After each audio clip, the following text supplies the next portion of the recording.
Hello everyone, welcome to my class. आज हम पढ़ रहे हैं relation between CP and CV, molar relation between molar heat capacity at constant pressure and at constant volume. ठीक है, तो when the volume is held constant, जब हम वॉल्यूम को कांस्टेंट करते हैं तो no work is done by the system. ये हम पहले के लेक्चर्स में पढ़ चुके हैं। And thus the amount of heat absorbed, that is QV, is equal to the internal energy change. Thus from equation 1 is that CV is equal to dQ upon dt, and QV in the case when volume is held constant is E. So this becomes CV is equal to dE upon dt. In the case of a gas, now this was the case when the volume is constant. Now in the case of a gas expanding at constant pressure, मतलब यदि हमारा system में constant pressure है तो उसमें के लिए उस सिस्टम को दी गई heat, the heat supply to the system is use to raise the internal energy of the system and also in doing some work.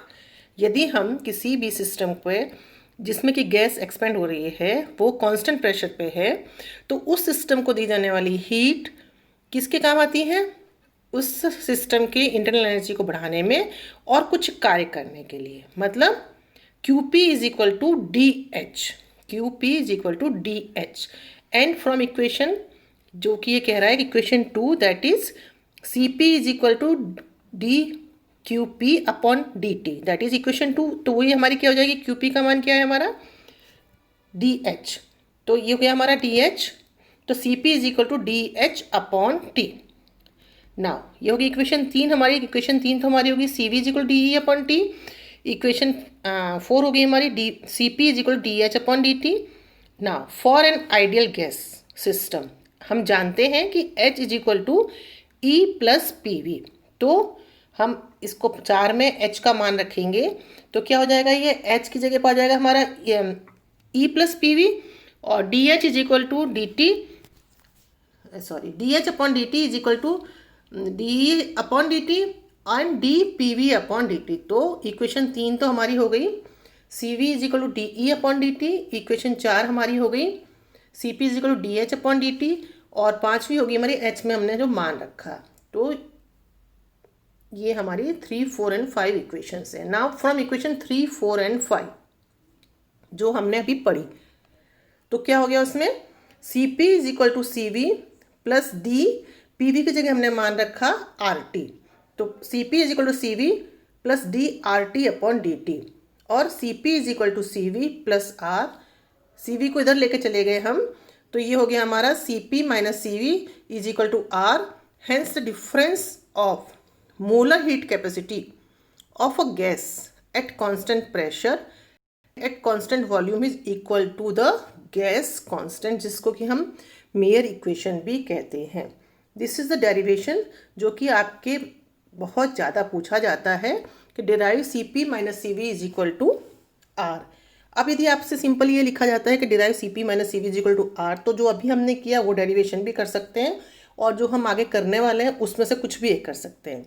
परंतु यदि आपसे ये पूछा जाए, ये लिखा जाए क्वेश्चन के अंदर derive CP minus CV is equal to R thermodynamically, तो हम इसको यूज़ करेंगे जो हम आगे अभी कर रहे हैं।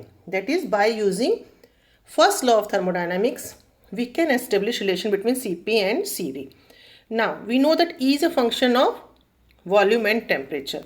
ये क्या कहला रहा है हमारा?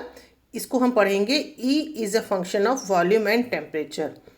तो और H होता है, H is a function of pressure and temperature.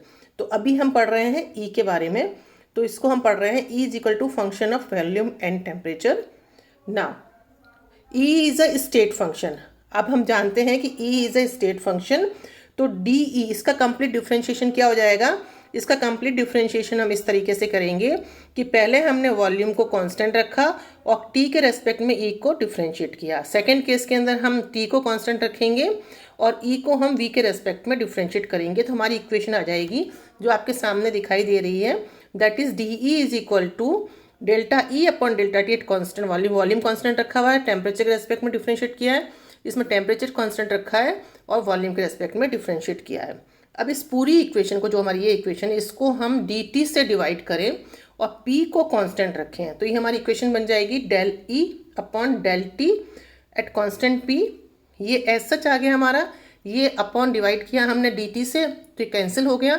अब इसमें प्लस नेक्स्ट ये एज सच आ गया हमारा नीचे यहाँ पे, और उसके बाद में हमने dv को डिवाइड किया dt से, तो ये हमारा dv, और इसको जब हमने dt से डिवाइड किया तो delta v upon delta T eight constant pressure, ये हमारी इक्वेशन बन गई 2। नाउ हम जानते हैं, हमने अभी किया कि CV is equal to delta H upon delta T at constant pressure is equal to H का मान हम क्या रखेंगे, E प्लस PV, ये हमारी आ गई del E plus PV upon del T at constant pressure.